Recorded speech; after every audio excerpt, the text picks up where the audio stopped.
You know, those days when when you feel depressed and you feel sad, and of course people tell you to move and you don't want to move. I'm like that. I don't feel like moving. I don't feel like thinking about anything. I just want to let go of everything.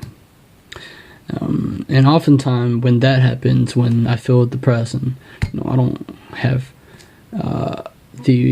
my thoughts become very negative self-talk.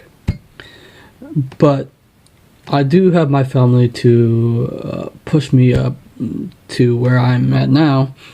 My head has been in a better place than I was in before. But whenever you're in a tight place, whenever you're in whenever you feel sad or in darkness, and you don't know what to do, I highly recommend doing this exercise. I know that it's not for everyone. Everybody have their own thing. When you're depressed, you probably want to move your body and exercise or move whatever you do, or read a book or something that make you very very calm of your system. Or you can cry, right? Oftentimes I cry, right? But writing goes down maybe perhaps the best thing that you could ever do yourself. Or you can do vision board. I don't know what, but oftentimes I'm just doing it works for me. Every time I get into a tight place or darkness, or my mind hasn't been right, I find a way to inspire myself through books, reading books that inspire me, watching videos. Sometimes I remember back in the day, I try to watch positive stuff, but I couldn't do it because my mind wasn't in the right place. I think that most often time, I think everybody know what I mean by that. Like, I couldn't deal with the positive stuff, and so my mind just went like going negative, right? But oftentimes, this is what happened to Brian Tracy, right? He write his goal down, right? So then one day I took out a piece of paper and wrote down a outrageous goal for myself. It was to earn $1,000 per month in door-to-door and office-to-office selling. I folded up the piece of paper, but it put it away and never found it again.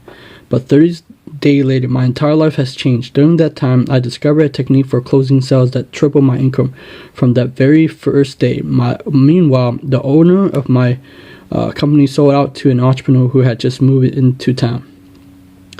Every 30 days after I had written down my goals, the new owner took me aside and offered me $1,000 per month to head up to the sales force and teach other salespeople what I was doing, that enabled me to sell so much that anyone else accept his offer. And from that day forward, my life was never the same.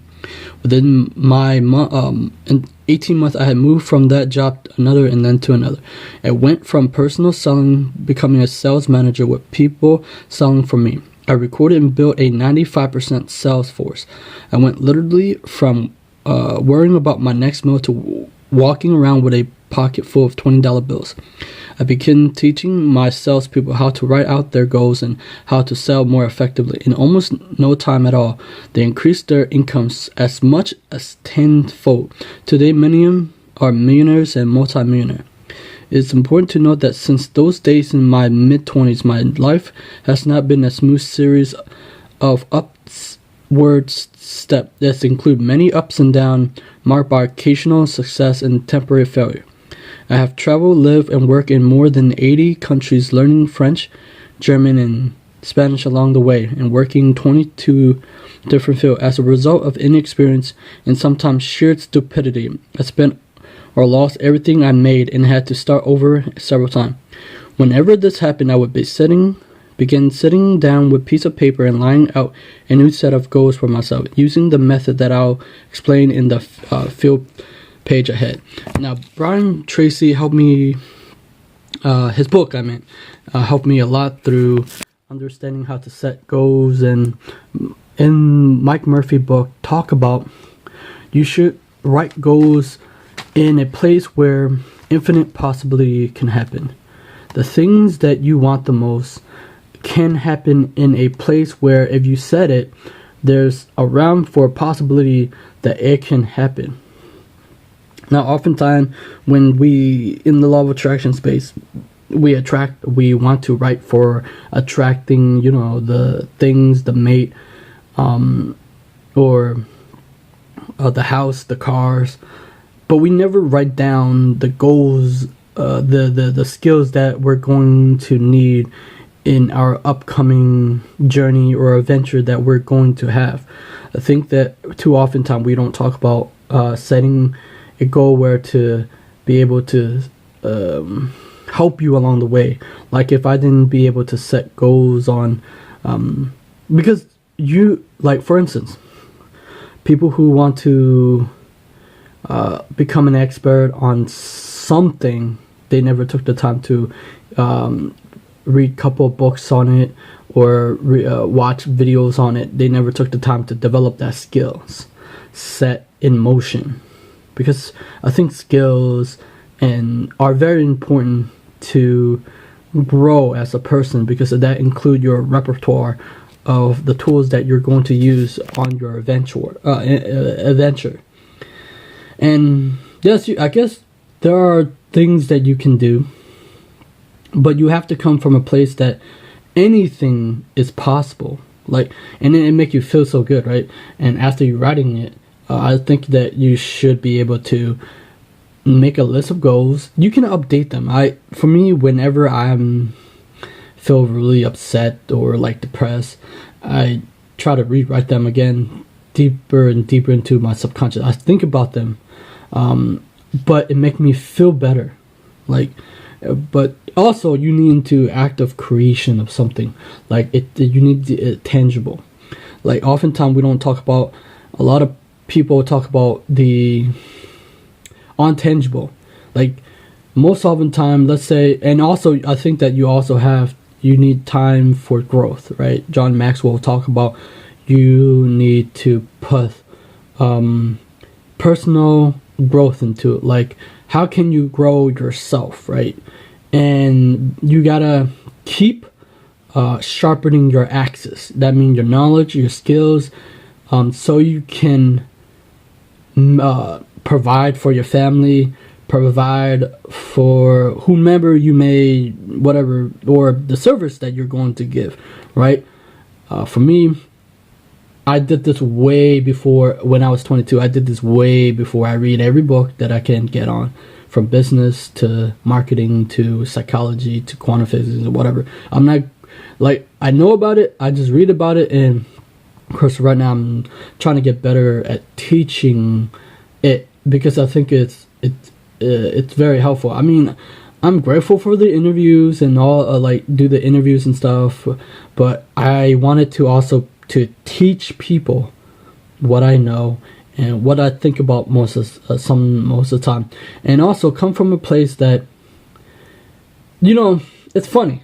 A long time ago, I always play a game with my friend, and we always talk about where we're going to be in 5 years or 10. Holy shitness, man! I never thought that I would be able to do interview with amazing people, and I never thought that could exist. I don't know. It sounds so weird. And I think that the possibilities are there. I just don't think that we don't think the picture big enough. We don't think a way to turn the heart, what the heart want, and put it on paper. When you put it on paper, you can see it and you can touch it, as Brian Tracy said, right? And I forget what Brian Tracy talk about. Let me see. Success is a goal, and all else is common. All success people are intensely goal-oriented. They know what they want, and they are focused singularly, mindedly in achieving every single day. Your ability to set goals and the matter skills of success. Goals unlock your positive mind and release ideas and energy for goal attainment. Without goals, you simply drift and flow on the current of life. With goals, you fly like arrows and straight true to your target. The truth is that you probably have more natural potential than you could use if you live 100 lifetime. Whenever you have accomplished up till now, it's only a small fraction of what you truly possible for you. One of the rules for success is this: it doesn't matter where you're coming from. All that matters is where you're going, and where you're going to solely determined by yourself and your own thoughts. Clear goals increase your confidence, develop your competence, and boost your level of motivation. You have the same goal-achieving ability to homing pigeon, but with one marvelous addition. When you are absolutely clear about your goal, you do not even have to know where it is or how to achieve it. By simply deciding exactly what you want, you will begin to move eerily toward your goal, and your goal will start to move eerily toward you. At the right time, in exactly the right place, you and your goal will meet. Because of this incredible cybernetic mechanism located within your mind, you will always achieve your goals, whatever they are.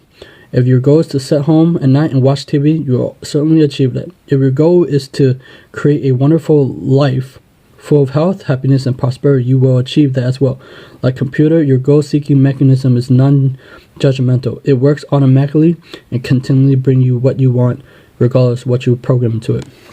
So when you feel bad, when you feel depressed, I highly recommend setting goals. Don't set goals set goals where expand your consciousness, who you are as a person, and the gift that you're going to give to the world, right? And develop that. You can do, I think that goal setting has no limits. The limits, it's in your mind. That's pretty much it. I think Napoleon Hill once said that the only goals or dream that you set for yourself, it's what you limit yourself in your imagination, and who your experience and whatever.